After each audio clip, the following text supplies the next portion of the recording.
Man, I want to say stuff, but I think it would just be me pontificating and bloviating about how awesome your analogy was here. I mean, taking small, it's the right approach. You don't.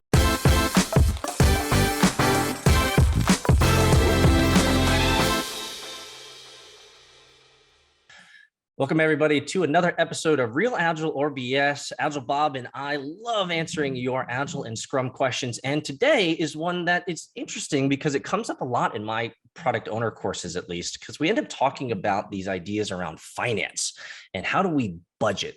And so here's the question for everyone out there.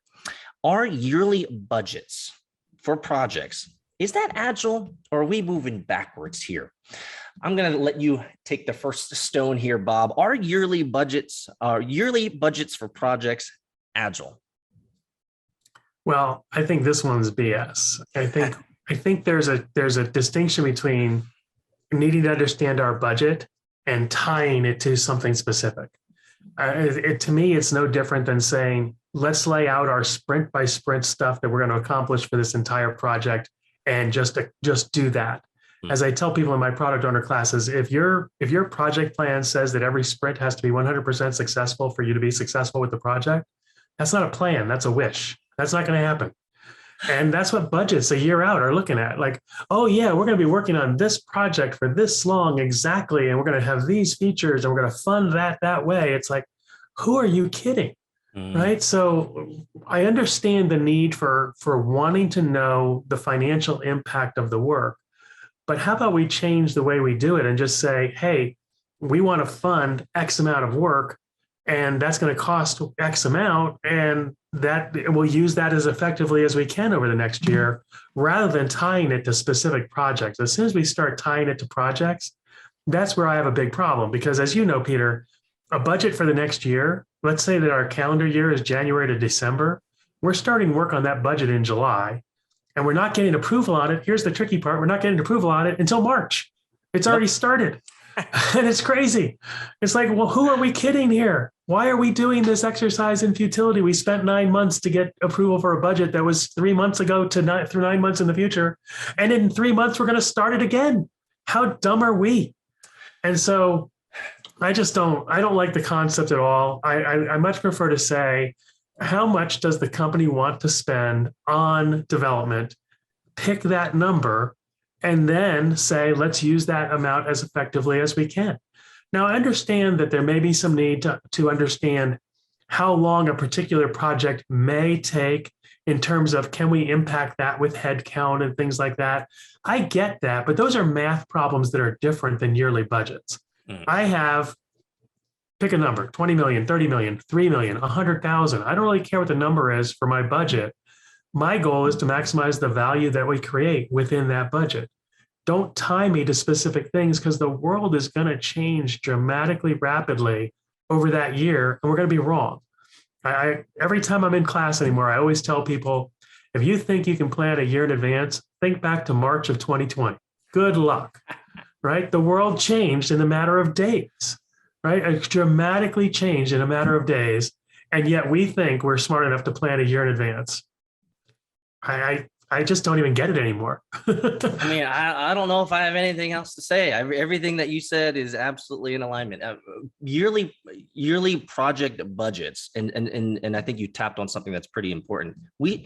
Leadership and management typically spends months going through this, multiple meetings. That's so costly to try to tell the future that is, we all know, is unknown.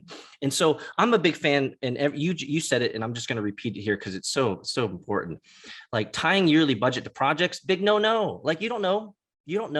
Tying finances to deliverables, like that is juicy. Like, I always tell people in class, and I tell clients, like, if you give me a date and you give me how much you're willing to spend, brother, that's all I need. Like, you need it by October 30th. You got $2 million to spend. Now we're cooking with fire, because the only rational variable in that equation of the iron triangle, right? Time, cost, scope, really is scope, because we ain't built nothing yet. So it has to be the variable. It has to be the thing that we say, all right, we got some levers to pull. We got $2 million.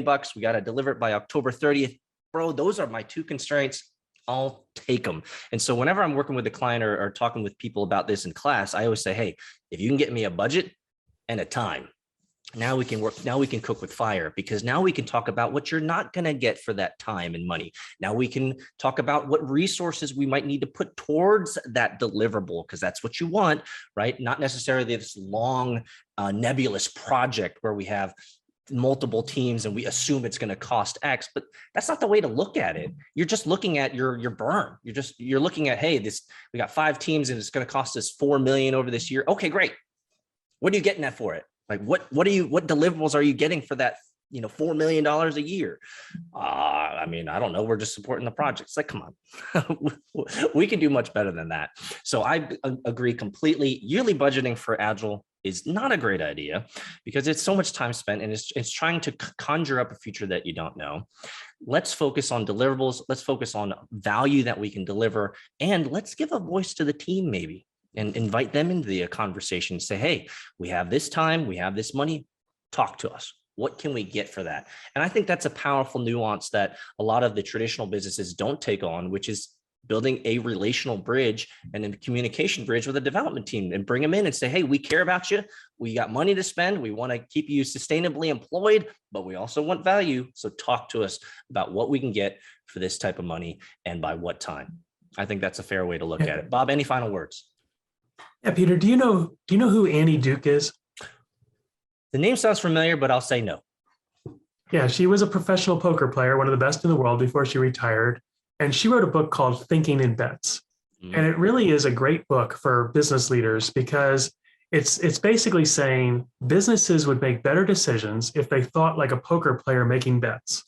And basically, when we're saying we have a yearly budget, we're pushing all in on the first day of the year. We're saying, here's what we're going to spend. At the end of the year, we find out if we won or lost. And she said the way to play poker is you make small bets, you understand the environment you're in until you know that you have a winning hand and can push all in.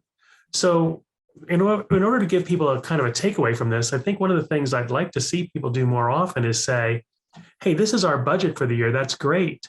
But rather than saying it's going to fund these projects, how about we say, we'll give each of those projects 10% of their budget to prove they should get the rest of their budget. Oof. So let's make small bets to say, hey, can you prove I should spend more with you rather than moving that money somewhere else?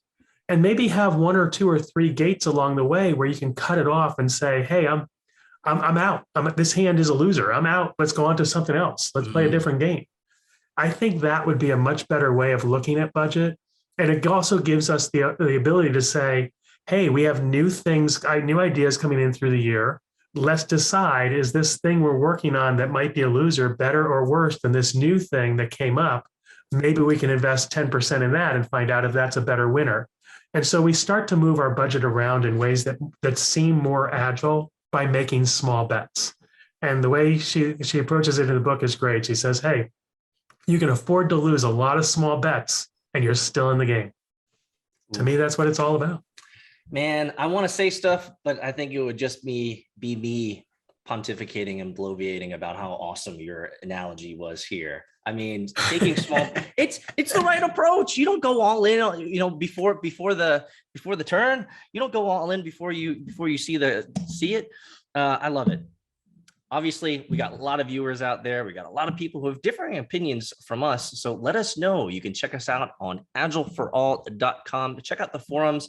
Feel free to ask questions. Let us know if you see things differently. And I've actually created a couple of PDFs and documents about agile financial modeling and iterative modeling, essentially what Bob has talked about here. So feel free to ping us. We'll send you some of that information. Let us know. Thanks again, guys, for being here for Real Agile or BS. We'll see you guys in the next one.